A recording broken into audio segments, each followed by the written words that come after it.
Being in special operations is definitely a unique lifestyle.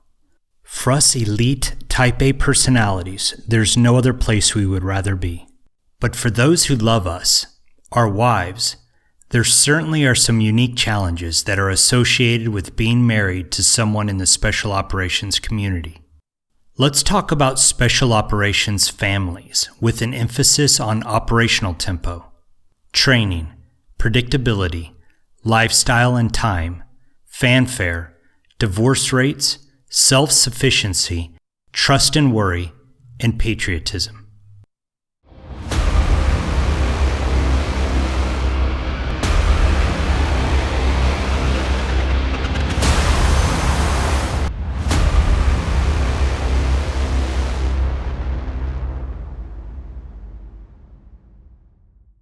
This video is addressed to new or potential SOF families, or a woman who is thinking about marrying a special ops guy.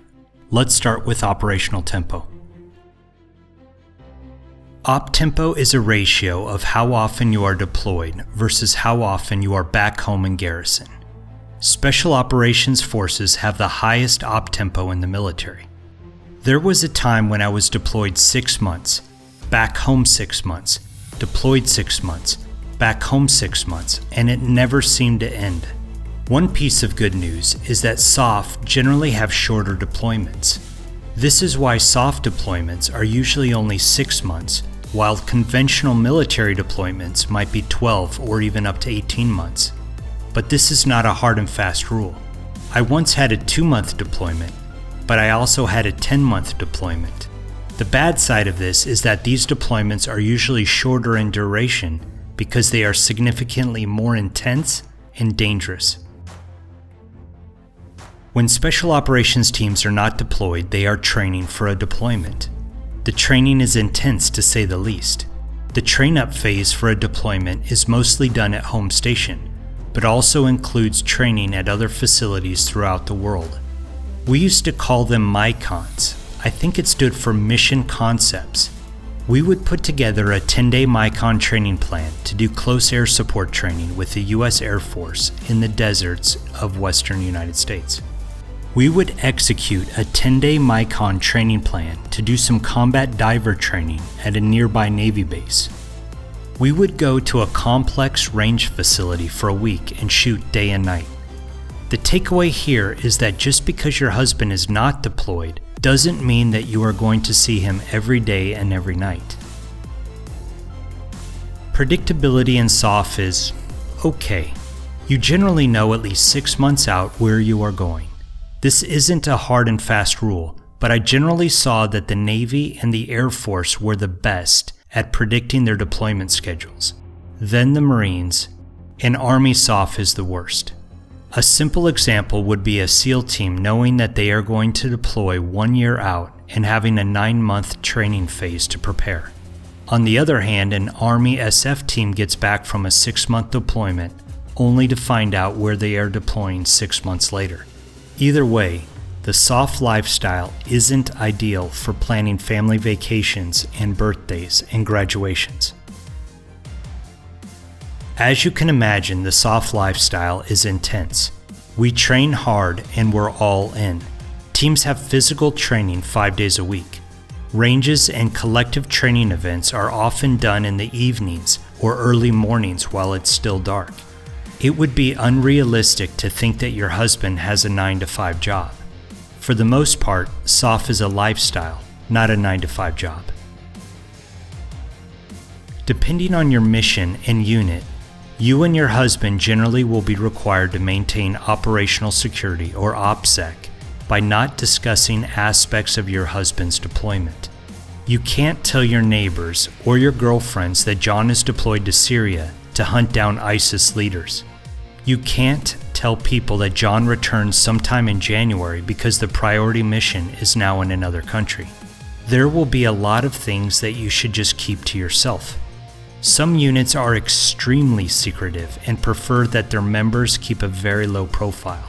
Don't worry, your husband and his unit will give you guidance about what you should and cannot say. I never once deployed with a send-off or returned with a parade or welcome or fanfare. We were just quiet professionals doing our duty in the most aggressive and effective way possible. The takeaway here is that some wives love to brag about how awesome their husbands are. Some wives love to post everything they know on social media. And some women would be crushed when their husband gives them a call at midnight saying, "I'm home, sweetheart, come pick me up at the team room," while their next-door neighbor had a redeployment ceremony and parade. SOF is about making a difference. It isn't about flair and parades and ceremonies. You have probably heard nightmares about divorce rates in special operations or the military. I'm not sure what the actual statistics are, but certainly they are too high. But from what I saw during my career, the special operations divorce rate was just as high as the national divorce rate, which in my opinion is also too high. Strong marriages last, and those with false expectations or with people with character flaws don't. You don't get divorced because your husband is special ops. You get divorced because you no longer want to stay married. Of course, your husband is also going to be married to a special operations team. It's a lifestyle, not a 9-to-5 job. It would be naive to think that your husband will not be deployed or training for deployment for all of his time in the military. Playboys, flirts, and promiscuous boyfriends become playboys, flirts, and promiscuous husbands. These are character flaws, not something that they learned while being on a special ops team in Iraq. I think that the takeaway here is to have a realistic expectation of time management and the sacrifice that you as a wife will have to make while your husband is on a team. And for sure, don't marry a jerk. I think that's pretty standard. There are jerks in every profession and walk of life. Let's move on to self-sufficiency. Because your husband is deployed or training for deployment so often, you will have to do a lot of the household duties in his absence. Codependent wives are miserable in special operations. Self-sufficient and competent wives are successful. Let's take a look at a bad and a good example. I know a bilingual SOF guy who married a woman who hardly spoke English. He did not give her access to his computer or his bank account because he didn't want to stress her out, and he didn't want her to accidentally make a mistake with the language barrier. When the bills started to come in, he was not able to manage it from Afghanistan. The chain of command had to get involved. It was a nightmare. On the other hand, we have a healthy marriage where the wife knows how to contact the insurance company when a storm blows a tree into the house, or how to access savings when the car needs a new head gasket. It all comes down to trust and worry. Women, if you don't trust your spouse, then you are going to be afraid that he's having an affair on you during the 8 months a year that he is deployed or training for deployment.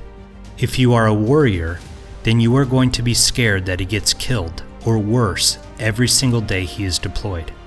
Husbands, if your wife isn't self-sufficient and you don't trust her with the finances, then she will not be able to run the household in your absence. If you are also worried about her having an affair with the neighbor and stalk her, then you are going to drive yourself crazy on deployment and be a distraction to your team and their mission. Strong special ops marriages are those filled with trust and love, and only the appropriate amount of worry. I need to address patriotism in this video.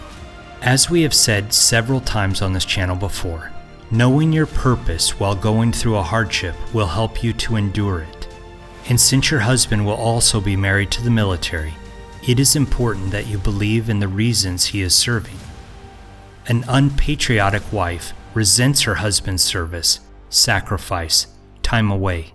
A patriotic wife grudgingly accepts her husband's service, sacrifice, and time away. Okay, there you have it. Some important considerations for special operations wives and families. I feel like the general tone of this video is negative, and I don't want it to be. Of course, there are sacrifices that family members of special operators have to make. But in a world where men of integrity and discipline and toughness are all but extinct, Nothing could be better than being married to a solid muscle package of masculinity and skilled protection. Let me know what I left out in the comments below. Please subscribe if you want to keep on learning, and don't forget to forward this video to a friend who needs to see this. Life is a special operation. Are you ready for it?